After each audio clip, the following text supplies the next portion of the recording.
Aloha, Professor. I hope all is well. Just doing a little look back on the Unit 6 assignment you had us do. It's really interesting. I like how you kind of incorporated not making a generalized group assignment like some of the other classes I've had where it's all been around the same topic. I liked how you incorporated a fact that we got to do something from our daily life and just kind of show you how we did it, and that was really cool. So something that I decided to do was I decided to demonstrate how to use a tourniquet. There's a million and one things I can tell you about tourniquets. Trying to do it in the 8 minutes that I did, I feel that we did pretty good, especially being able to utilize an actual tourniquet itself. The walkthrough itself, I felt was very good, considering this was actually my wife's first time doing a tourniquet. I put no pressure on her. But overall, for her having never done a tourniquet, she did a really good job. And there's a lot of things that was able to be learned from that experience. One of those big things is knowing how wide you need a tourniquet to be. Being an inch width is the minimum of what you want because you don't want to cause any damage to tissue. And that's something I tried to strongly emphasize in there because, like I said at the beginning of the video, the future is what we make, and there's so many ways that we affect the future that we're the only ones that can really change that. Every second, every day, every decision we make or don't make. And kind of like the demonstration of the tourniquet, we only cinch down the future by the amount of pressure we put on today. If we don't put enough pressure in the actions that we take,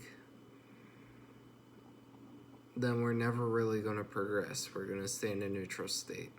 And that's something that not only myself, but I feel everybody can work on, especially when we're trying to move to a more innovative future, a future where everybody works together hand in hand instead of destroying each other. So part of the reason I chose the tourniquet was just because there's so many ways that you can look at a tourniquet. From a medic standpoint though, it leads to a better tomorrow.